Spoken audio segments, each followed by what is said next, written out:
I had just moved into my small vintage apartment a few days ago. At 32, I thought it was a great chance to find better freelance graphic design work. I imagined the hustle and bustle of the city would inspire me. But now, I was struggling to settle in. After a long day of unpacking, I finally sat down at my desk to work. It was quiet. Too quiet. The old building had creaky hardwood floors, and I could usually hear soft sounds from the neighbors. But this night it felt like I was completely alone. I thought I was just being overly cautious. On the third night, I heard something, a tapping sound coming from the kitchen. I figured it was just the pipes adjusting to the cold. I tried to ignore it. I told myself I was being ridiculous. I was just scrolling through my phone. But the tapping kept happening. I set my phone down and it stopped. In the days that followed, things got weird. The tapping turned into muffled voices. I couldn't tell if I was really hearing them or just imagining things. It felt like a chill washed over me each time I listened closely. Was it just the neighbors? Or was something else happening? One night, I decided to investigate. I walked into the kitchen feeling kind of silly. I stared at the walls and noticed odd markings. They didn't look normal, just strange shapes that seemed to shift when I looked away. My heart raced as I leaned closer. I thought maybe I was imagining it again. As days went by, the shadows outside my window began to play tricks on me. I'd glance up from my work and catch a glimpse of shapes moving past the glass.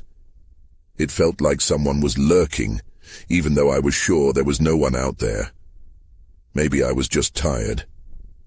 But the feeling wouldn't go away. I often went to bed feeling unsettled. The whispers echoed in my mind. I thought I heard them sharing secrets, things I couldn't grasp. My hands were clammy when I turned off the lights.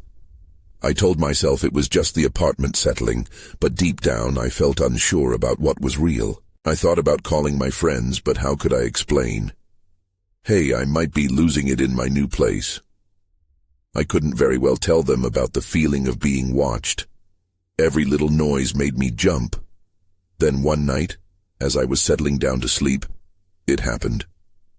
I thought I heard someone right outside my door. I sat up, staring at the dark space beyond. I heard a thick, heavy voice say, "Why don't you come out?" I froze. I couldn't move. Who was that? I stayed still, staring into the darkness. I was torn between needing to know and being terrified of what I might find. It felt like the walls were closing in. The silence was heavy, and I could do nothing but wait. I held my breath, waiting for something to happen.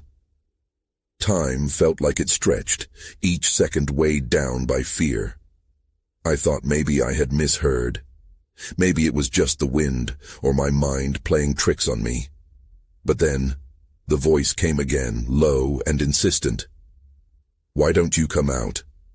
Every instinct screamed at me to stay put. I glanced at the clock on my bedside. The minute hand ticked slowly, almost mockingly. I wanted to call for help, but what would I say? I felt ridiculous for even considering it. The silence returned, but it was different now. It felt charged, like an electric current in the air. I finally mustered the courage to move. I swung my legs out of bed, my feet brushing against the cool wood floor. I crept toward the door, heart pounding. What if there really was someone out there? I turned the knob slowly. The door creaked open slightly, revealing the dim light of the hallway. I stepped out quickly, feeling ridiculous but compelled by a mix of fear and curiosity. My eyes darted back and forth, searching for signs of life. The corridor was empty but felt oppressive, the air dense. I took a few cautious steps, drawn to the echoes of the whispers from the kitchen. Maybe there was an explanation, something logical. But as I approached, the tapping returned, more urgent this time. It was like a frantic heartbeat, pulsing in perfect rhythm with my own. As I reached the kitchen doorway, I hesitated. The tapping stopped, replaced by a haunting silence. I poked my head around the corner, looking for anything out of the ordinary. The room was dark. but moonlight streamed in through the window, illuminating a few scattered items on the counter. Then, something caught my eye in the far corner. That's when I saw it. A small, wooden box, half hidden beneath a pile of kitchen towels. I didn't remember putting it there. The box looked old, aged wood with strange carvings that echoed the markings I had seen on the walls. My trembling fingers reached for it before I could talk myself out of it. Something felt off, but I couldn't resist. I lifted the box in my hands, noting its weight. It felt like it held a secret, but I didn't know if I was brave enough to uncover it. My instincts screamed at me to put it down, to leave it alone. But the curiosity was overwhelming. I needed answers. Just as I was about to open it, there was a loud crash from the living room. My heart leapt into my throat and I staggered back, clutching the box. Someone, or something, was in the house. Adrenaline kicked in as the realization hit me. I dropped the box and darted towards the sound, fear driving me forward. When I entered the living room, I stopped dead in my tracks. The furniture had been upturned, as if a storm had ripped through the place, and in the center stood a figure. The outline was vague, shrouded in shadow, but it felt like it was watching me. "Who are you?" I demanded, my voice shaking. The figure didn't move, but I could feel the weight of its gaze upon me. I took a step back, breath quickening. I thought I was ready for answers, but this wasn't the encounter I had anticipated. And then everything went dark. I jolted awake, gasping for breath. The darkness wrapped around me like a thick fog, and it took a moment to remember where I was. My heart raced as I tried to steady myself. The living room was now strangely quiet. I glanced around, disoriented, searching for that shadowed figure. Nothing. Just the shattered lamp on the floor and the overturned couch. Relief washed over me, but it was short-lived. The silence felt wrong, an echo of something dreadfully out of place. I stood slowly, my body still taut with fear, and squinted into the darkness. "Hello," I called, my voice wavering. No response. My fingers brushed over the box again, which lay forgotten on the kitchen floor. I hesitated, but the memory of the strange carvings tugged at my mind. Maybe it held some sort of explanation. Each instinct told me to get out, to run, but part of me needed to know what it was. I picked it up, feeling its smooth weight in my palm. The house creaked as I approached the kitchen, the shadows seeming to stretch and shrink around me. The clatter of a spoon falling from the counter made me jump. My eyes darted to the source. It had landed perfectly, as if it had simply dropped on its own. I swore under my breath. I needed to focus. I set the box on the table, trying to ignore the pricking sensation at the back of my neck. I took a deep breath and flipped the lid open. Inside was a collection of old photographs, yellowed with age. They captured a family, smiling faces posed in front of a house that looked an awful lot like mine. I flipped through them, stomach twisting. Each image felt more familiar than the last. Then, in the back, I found a folded piece of paper. I pulled it out and unfolded it, my hands trembling. The words were written in a hurried scrawl. "Don't trust them. They'll come for you when the night is darkest. You're not safe here." The chill that ran down my spine was icy.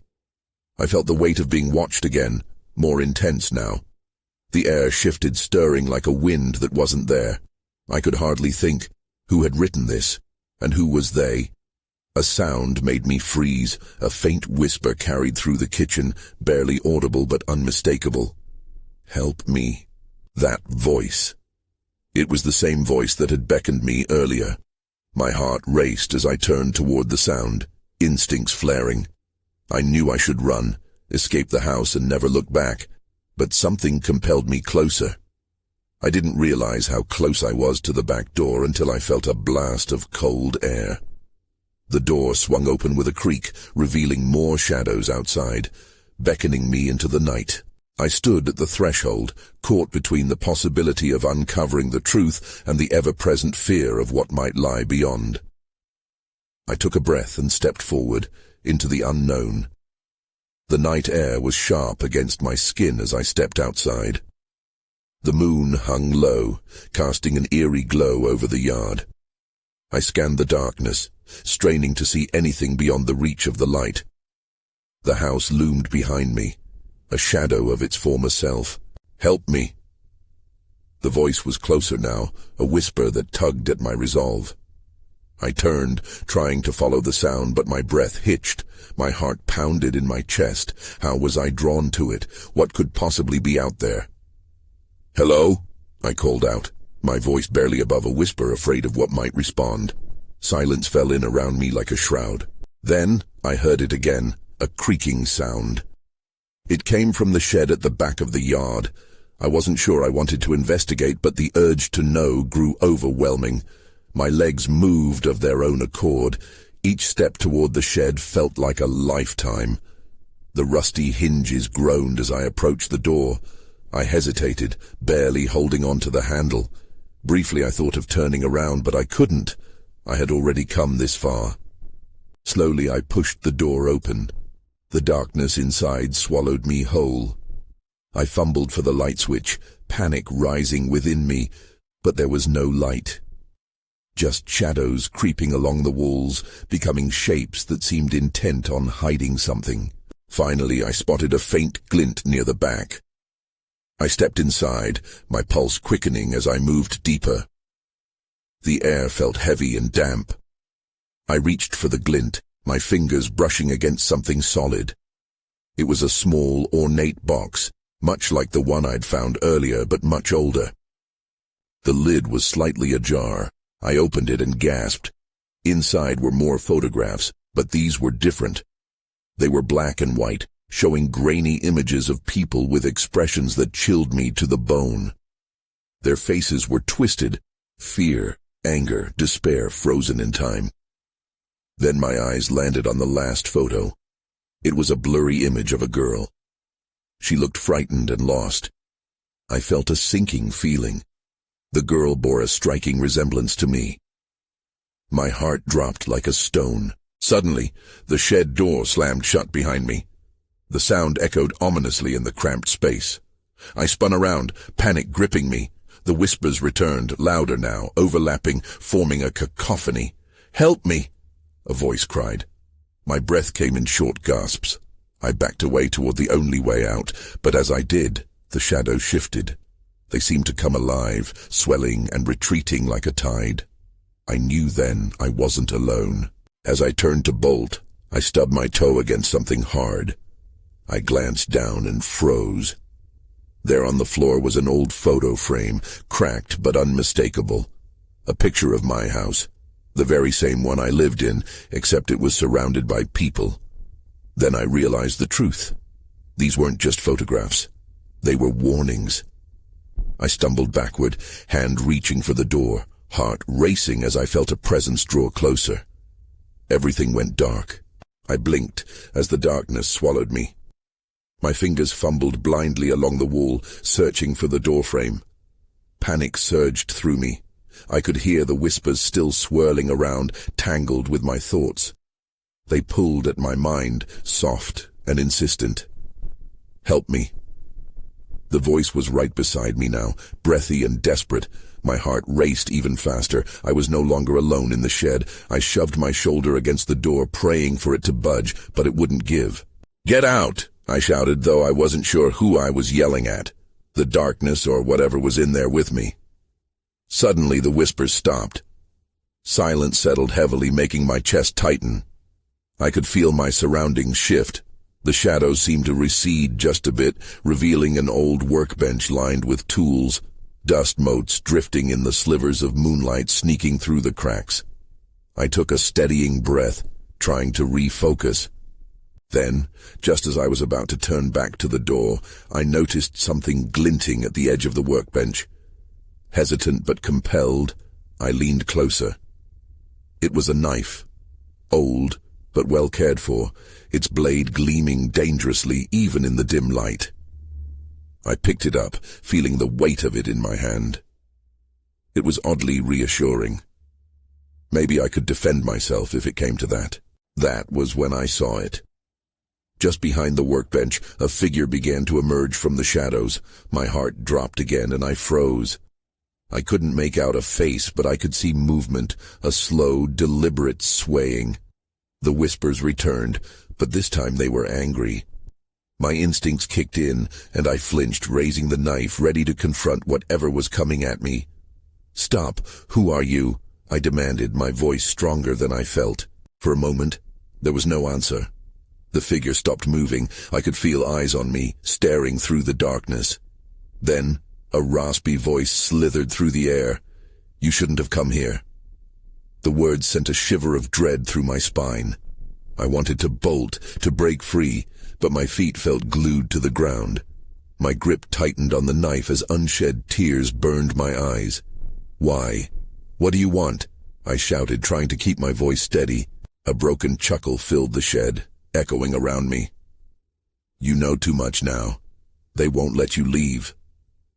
My heart dropped. Who were they? I pressed my back against the door, desperately searching for a way out of this nightmare. Then I heard it again. The creaking sound. But this time it was coming from outside the shed. I glanced past the figure and caught sight of the shed door slowly inching open. The outside world beckoned me, but I didn't dare take my eyes off whatever that shadow was. "Run!" the voice screamed, but I couldn't tell if it was my own or another. In that moment of hesitation, the figure lunged at me, and I stumbled backward. With an adrenaline-fueled surge, I vaulted past it as it reached for me. I barreled through the door, bursting into the cold night air. The darkness behind me felt alive, and I could hear the whispers growing more frantic. Now free from the shed, I looked back, the door swinging shut, but I could still feel its presence lingering. Whatever I had unearthed was not finished with me yet. The night had only just begun to unfold its true horror. I stumbled into the yard, gasping for breath, my heart pounding in my ears.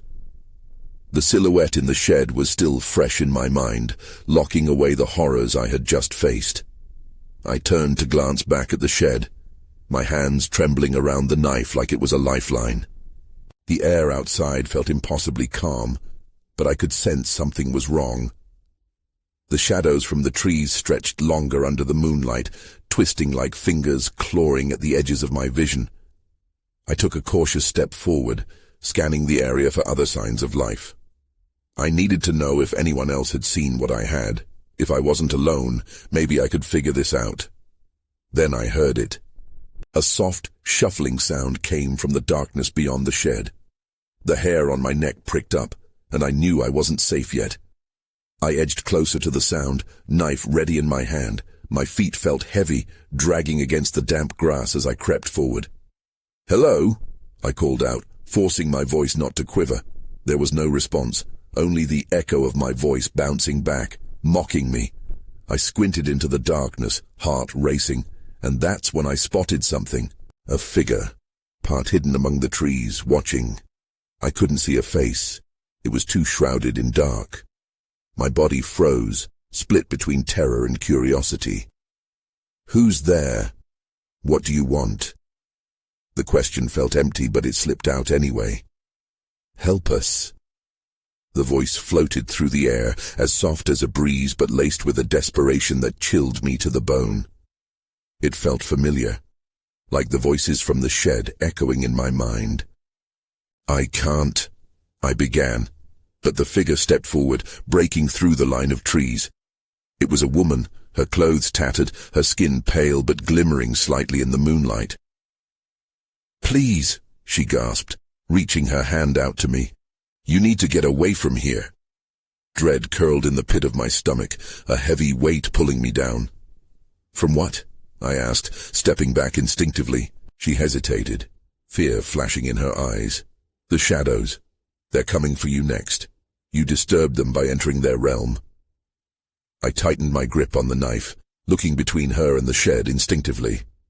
"What do you mean? Who are they?" Before she could answer, a sharp cry ripped through the night. It sounded like a tormenting wail, echoing off the trees, breaking the fragile silence. The woman's face paled further. "They're here." I turned around. The air felt electric.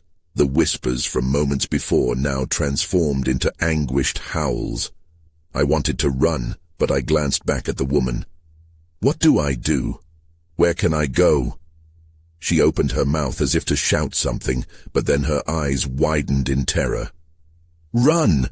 The ground shook beneath me as a shadow ripped itself free from the woods, a mass of darkness twisting and lunging toward us. I didn't think. I bolted, my instincts driving me away from the chaos. I didn't dare look back, not even when I heard her scream, swallowed by the night. I fled through the yard, pulse racing, and dove toward the pathway that led away from the house.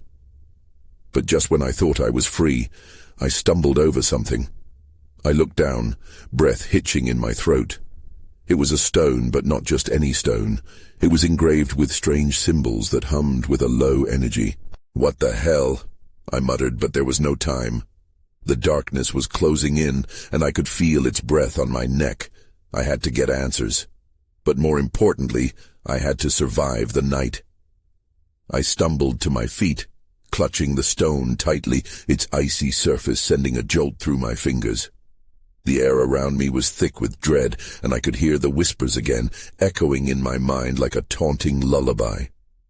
I glanced back toward the house, my heart racing as I weighed my options. The path before me was obscured by darkness, but I could feel the shadows creeping closer, gnashing their teeth, hungry for something. Maybe me. I had to make a choice. Fight or flight. But what could I fight? I wasn't even sure what I was up against. With a deep breath, I pocketed the stone and dashed further down the path, the ground crunching beneath my feet. As I ran, I strained to listen for any signs of stillness or the woman's voice. I hoped she was still alive. Maybe she could help me understand what was happening. But deep down, I feared I was too late. After a few desperate minutes, I stumbled onto a dirt road that appeared to lead toward the nearby woods. I paused, unsure of which way to go. Right or left? My instincts screamed for me to keep moving, but rational thoughts pushed against the tide of fear. I couldn't head into the woods. It would only trap me deeper into whatever nightmare I had awakened. Suddenly, I heard a rustling behind me. I whipped around, knife ready, but I saw nothing, just trees and shadows. I couldn't shake the feeling of eyes watching me. I broke into a sprint again, adrenaline coursing through me. I needed to find help. I needed to find the truth. Then I spotted headlights in the distance. An old pickup truck approached, its beams cutting through the shadows like a beacon. I ran toward it, heart racing. As I crossed the road, I raised my hand, waving frantically, desperate for salvation. But when the truck stopped, my stomach dropped. The driver was the last person I wanted to see. It was Mark, my neighbor, and he had a wild look in his eyes, like something dark loomed just behind him. "What are you doing out here?" he shouted, leaning out of the window. "You have to get inside." "Mark," I gasped, rushing to the vehicle. I can't explain right now. There's something in the woods." His brow furrowed with concern, but he didn't get out of the truck. "You need to listen to me. If you saw it, you stirred it up. You can't go anywhere near that shed." "What?" I tried to catch my breath. "What do you know about it?" "They've been watching you," he said, his voice dropping to a whisper. "You shouldn't have come back." Before I could respond, a low growl rumbled from the direction of the trees. The air changed, electrified with a dark energy I couldn't ignore. I glanced over my shoulder just in time to see shadows slithering out from the underbrush. "Get in!" Mark ordered, panic creeping into his tone. I didn't need any more convincing. I yanked the door open and jumped into the cab. As I slammed the door shut, I noticed the engravings on the stone glowing in my pocket, pulsating with an ominous light. "Start the car," I shouted, my voice trembling. Mark's hands gripped the steering wheel, terror painted across his face. "We will. It's not just the shadows you need to worry about. There's something." Then the shadows struck. They slammed into the truck, shaking it violently. The headlights flickered, and everything around us faded into an impenetrable darkness. I couldn't breathe. I couldn't think. The only thing I felt was panic rising in my throat like a choking fog. Suddenly, the shadows pulled back, and I caught a glimpse of something deep in the void. A figure, tall and unnaturally thin, standing just outside the reach of the light. Its eyes glinted like knives, staring straight at me. "What the hell is that?" I whispered, my voice barely escaping my lips. Mark's eyes widened in horror. "I don't know, but we need to leave, now." And that's when everything went dark. The darkness swallowed everything, thick and unyielding. I felt the truck jolt, and then silence enveloped us. I glanced at Mark, who was frozen in his seat, staring wide-eyed into the void that surrounded us. I didn't know if he could see anything, but I could feel the weight of something pressing against my chest, thick with dread. "Mark, what's happening?" I whispered, my voice trembling. "I don't know," he replied, his tone flat and uneasy. It's as if time stopped. Before I could respond, the shadows slammed into the truck again. This time it felt like something else had joined them. A chill, like icy fingers raking across my skin, filled the cabin. I pulled my knees up to my chest, fighting the urge to scream. Then, through the thick blackness, I heard it, a soft scratching noise. It was faint at first, but it grew stronger with every heartbeat. My eyes darted around, searching for the source, and that's when I saw it. The outlines of claws scraping against the body of the truck, a ghastly silhouette moving just beyond the edge of the headlights. "Drive," I shouted, panic igniting my veins. "Get us out of here." But Mark didn't move. Instead, he seemed transfixed by the darkness outside. "I can't. It's like they're holding us here." "Mark." I grabbed his arm, shaking him. "Please." And then I felt it. A presence settled in next to me, cold and heavy. I turned, heart racing, and almost screamed. There was a face pressed against my window, a contorted expression twisted between rage and despair. Its skin was a sickly gray, eyes sunken deep within their sockets. I could almost see right through it. "Start the car," I shouted again, panicking. Finally, Mark shook himself loose and turned the key. The engine roared to life, filling the silence with sound. But the moment he shifted into gear, the shadows roared back, and the figure at my window vanished, swallowed deeper into the dark. "We need to go. Now," I urged, as we careened back onto the dirt road. Mark's hands trembled on the steering wheel. "We're not safe. It wants you." "What do you mean it wants me?" The fear in my voice was palpable. He cast a quick glance at me. "The woman from the house. You're tied to her somehow. You don't even remember, do you?" I shook my head, confusion colliding with dread. "What are you talking about?" Before he could answer, another jolt slammed the truck from the side. Mark fought to keep control, but the engine sputtered.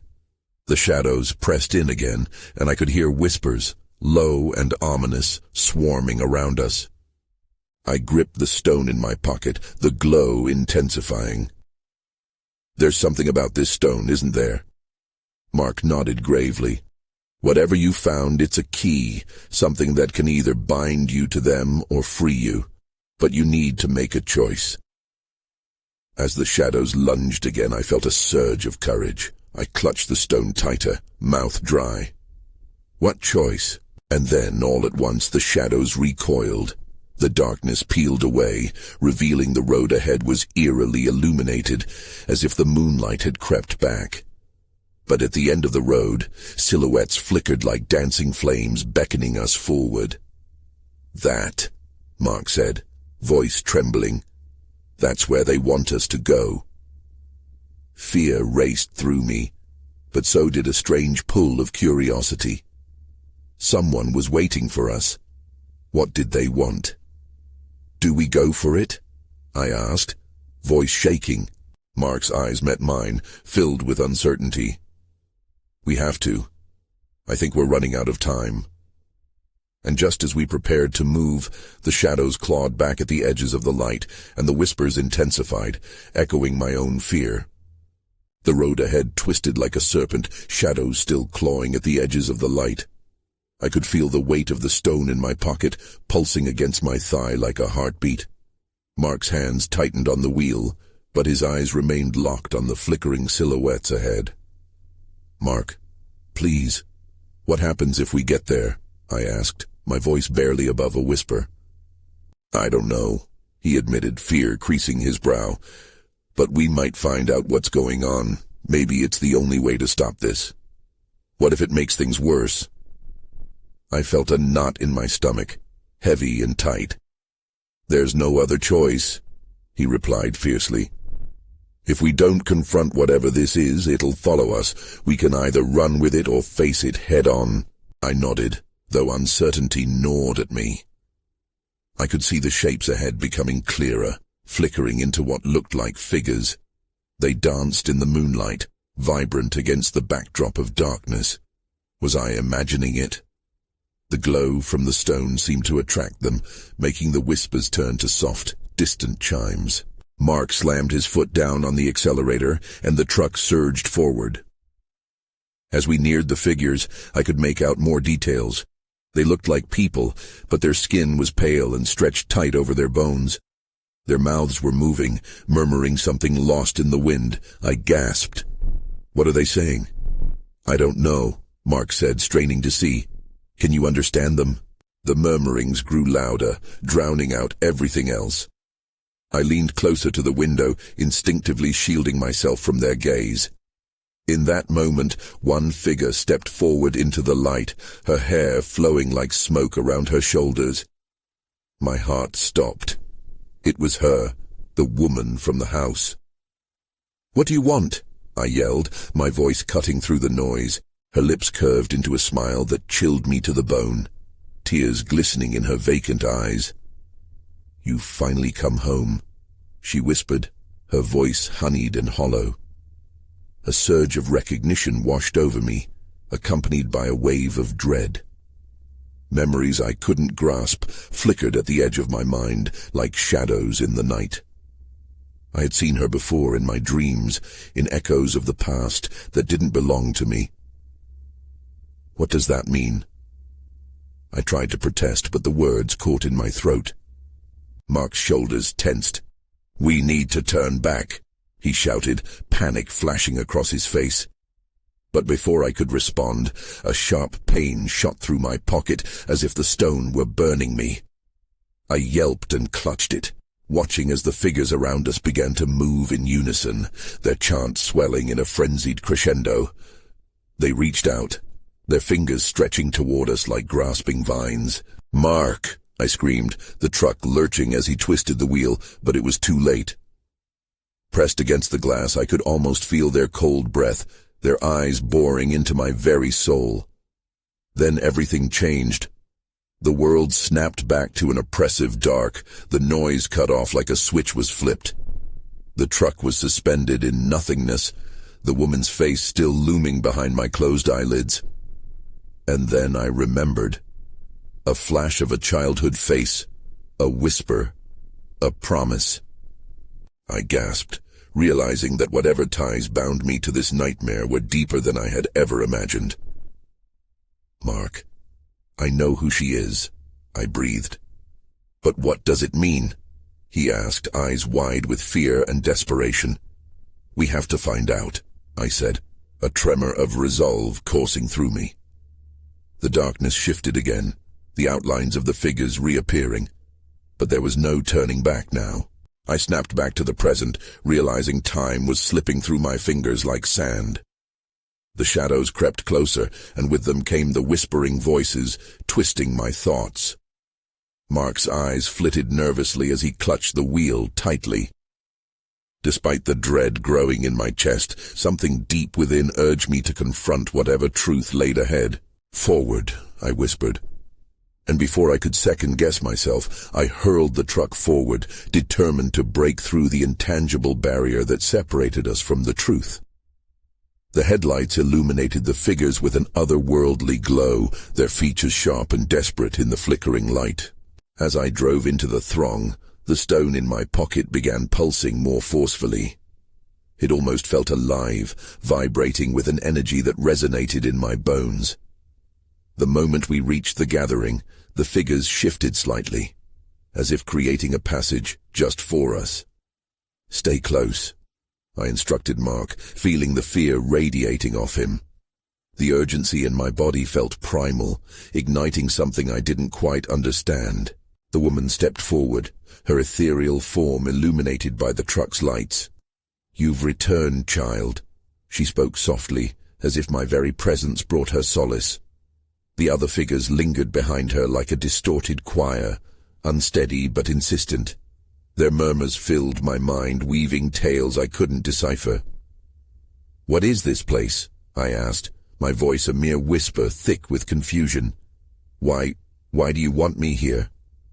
Her gaze intensified, and I felt a fleeting connection pulling me closer as memories began to weave themselves together. Snapshots of laughter, of a small girl running through a familiar, dilapidated garden. Then darkness, the tearing away of innocence, the hollow echoes of despair. "You chose to forget," she said, the words now edged with urgency. "To escape from the choices made in this world. But the shadows," she gestured behind her as darkness danced just out of reach. "They were summoned when that choice was made. They will never let you go." My heart sank, the truth clawing at my insides. "What do I do?" "Embrace it," she whispered urgently. "You are tied to them, bound by the wishes of those long gone. They're drawn to your fear and curiosity now. Only by revealing the truth can you free yourself and those trapped here." A shudder ran through me, and something clicked. "The box," I breathed, thinking of the layers of history, of pain buried within that wooden artifact, the connection to the house, the whispers, the figures here before me, lost but wanting freedom. "They keep their secrets buried."